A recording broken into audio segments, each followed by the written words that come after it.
Warahmatullahi wabarakatuh. Hari ini kita akan kembali mempelajari materi kinematika, lanjutan dari materi vektor.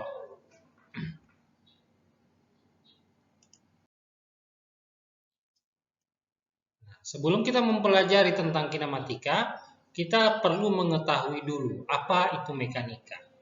Mekanika adalah bagian dari ilmu fisika yang mengkaji gerak suatu benda dan pengaruh lingkungan terhadap gerak benda tersebut. Nah, sementara kinematika yang akan kita pelajari hari ini adalah bagian dari mekanika yang mengkaji gerak benda tanpa mempedulikan penyebab gerak atau bagaimana lingkungan mempengaruhi gerak tersebut. Jadi kinematika ini dia berfokus kepada gerak suatu benda dan tidak mempedulikan apapun yang mempengaruhinya. Yang sementara yang berlawanan dengan kinematika itu adalah dinamika. Yaitu adalah bagian dari mekanika yang mengkaji bagaimana pengaruh lingkungan terhadap gerak tersebut. Jadi kinematika dan dinamika ini adalah materi bagian dari mekanika, di mana kinematika hanyalah mengkaji gerak tanpa mempertimbangkan hal-hal yang mempengaruhinya seperti lingkungan, akan tetapi dinamika mengkaji gerak benda dari hal-hal yang mempengaruhinya atau lingkungan yang mempengaruhinya. Nah, itu adalah perbedaan antara kinematika dan dinamika, di mana keduanya berasal dari cabang ilmu mekanika. Selanjutnya kita akan mempelajari tentang kinematika berdasarkan tinjauan partikel atau titik.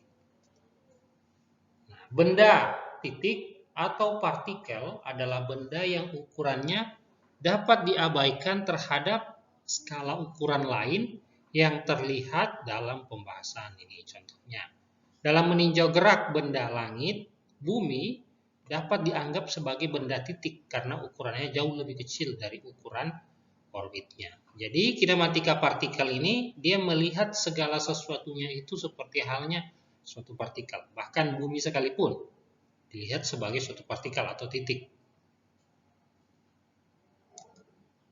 Nah, catatannya adalah gerak benda yang bukan titik dapat dipandang sebagai gerak benda titik asalkan benda secara keseluruhan hanya bergerak translasi saja. Ini penjelasannya adalah setiap titik pada benda akan mengalami pergerakan yang serupa.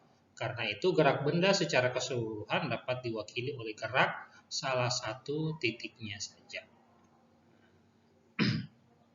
Jadi catatannya adalah gerak benda yang bukan titik dapat dipandang sebagai gerak benda titik asalkan benda secara keseluruhan. Jadi benda secara keseluruhan ya hanya bergerak translasi saja. Jadi hanya bergerak lurus saja. Bergerak lingkar atau berkelok-kelok. Nah, sistem koordinat. Nah, jadi digunakan untuk menjelaskan posisi suatu titik dalam ruang. Jadi sistem koordinat ini sesuai dengan yang telah kalian dapatkan di materi vektor digunakan di materi kinematika, yaitu sistem koordinat kerangka terdiri dari titik acuan tetap yang dinamakan titik pusat, sumbu-sumbu, dan skala dan keterangan. Jenis-jenis koordinat dalam kuliah ini itu adalah kartesian dan polar. Nah, jadi ini dia kemarin sudah ya. Ini hampir serupa dengan materi yang ada di vektor, di mana ini titik 0, di ini ada titik-titiknya. Nah, ini titik P itu 5 dan 3. Nah, dia bernilai positif karena dia berada di sebelah kanan. 5-nya bernilai positif karena dia berada di sebelah kanan sumbu Y, dan nilai 3 di sini. Ya, kalau kita hitung garisnya ini 1, 2, 3, 4, 5. Nah, berarti betul di sini itu adalah 3. Nah, ini adalah titik-titiknya. Jadi dia dititikkan, ditulis dalam titik-titik. Sumbu X dan sumbu Y, 2 dimensi. Nah, sistem kartesian. Jadi ini disebut dengan sistem kartesian dan ini adalah sistem polar. Sistem koordinat polar, ini sistem koordinat kartesian. Posisi dan perpindahan. Posisi didefinisikan dalam sebuah kerangka acuan. Jadi ini kerangka A, XI itu lebih besar daripada 0, dan XF itu lebih besar daripada 0. Jadi yang ini ya. Jadi XI-nya itu lebih besar daripada 0 karena titik 0-nya di sini. Nah, ini sumbu Y, ini sumbu X. Jadi ini titik X-nya. Jadi wajar di sini keterangannya adalah XI lebih besar daripada 0. Nah, dan delta X-nya itu ini ya, perubahannya. Jadi delta itu maksudnya adalah perubahan. X di sini adalah jarak. Nah, sementara untuk kerangka B, ya, kerangka B, S aksen I itu lebih kecil daripada 0. Jadi X aksen yang ini, I, itu lebih kecil daripada 0 karena 0-nya berada di sini. Ya, ini sumbu Y. Sumbu Y-nya. Dia berada di sebelah kiri sumbu Y. Jadi jika ditinjau dari sumbu X, maka jadi karena ini dia adalah X, jadi jika ditinjau berdasarkan sumbu X, titik atau posisi yang berada di sebelah kiri sumbu Y, maka dia akan bernilai negatif di sumbu X. Nah, ini makanya dia bernilai negatif atau kecil.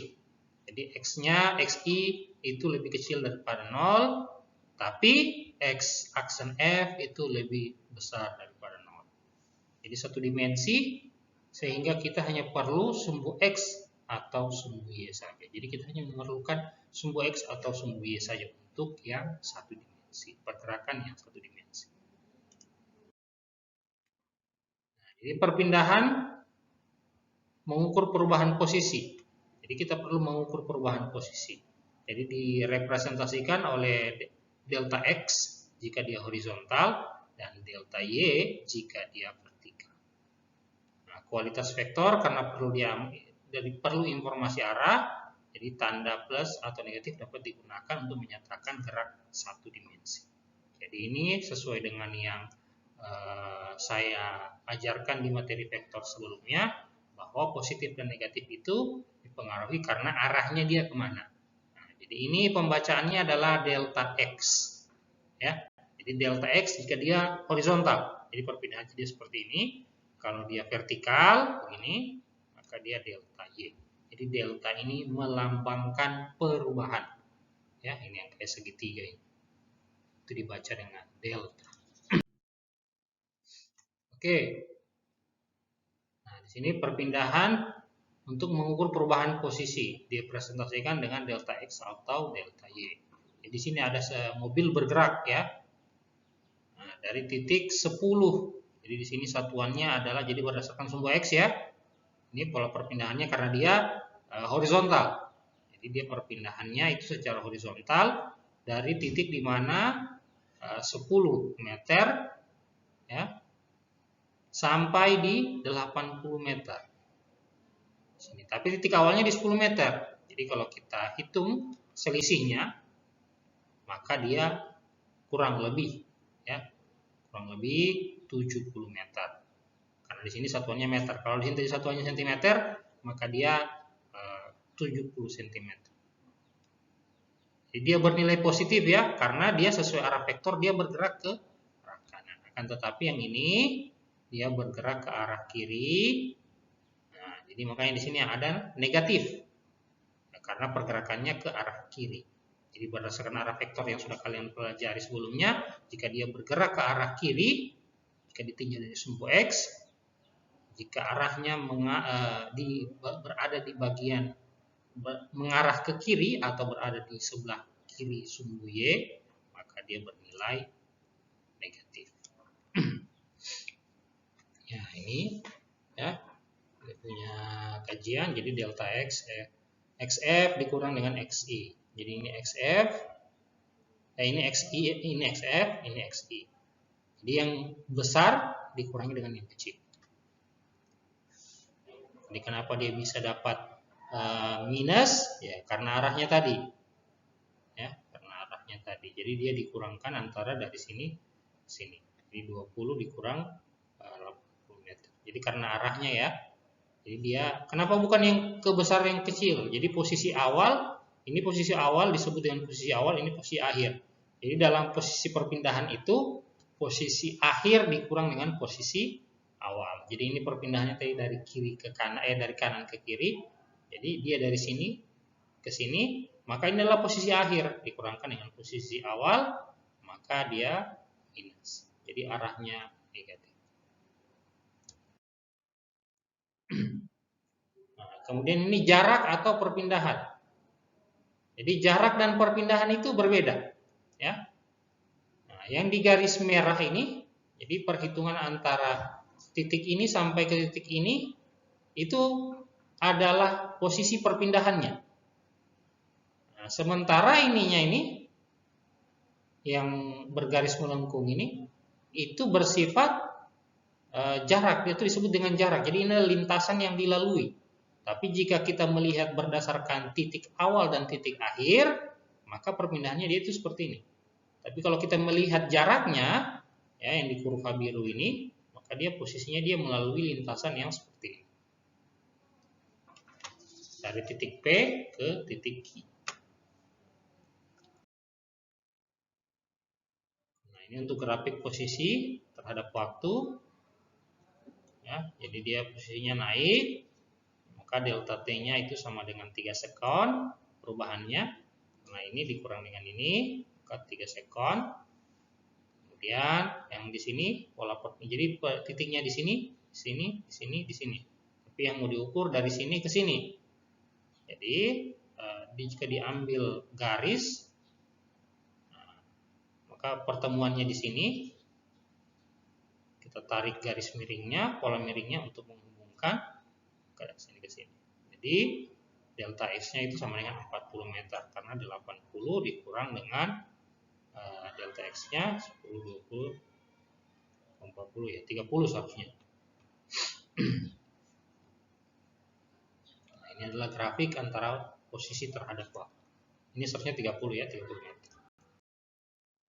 Kecepatan rata-rata.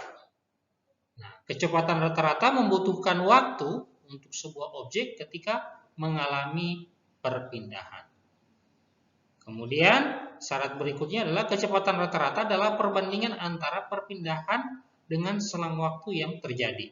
Jadi perbandingan antara perpindahan dengan selang waktu yang terjadi. Jadi delta X dan delta T.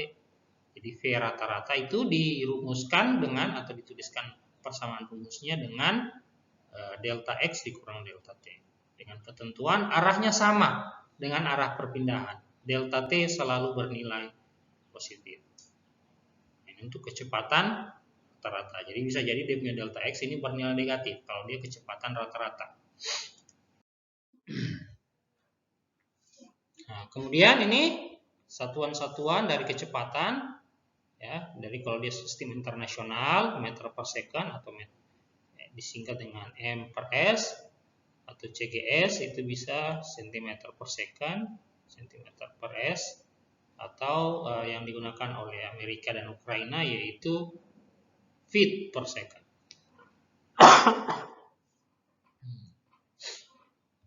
Jadi tergantung dia menggunakan satuan apa di negaranya. Jadi kalau internasional itu sudah ditetapkan yaitu meter per second.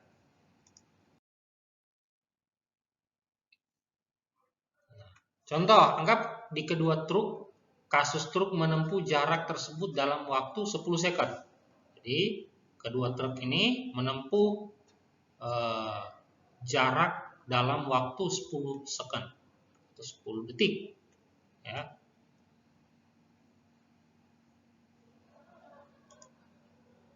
Maka kecepatan rata-ratanya dapat kita hitung dengan delta X ya, dibagi dengan delta T.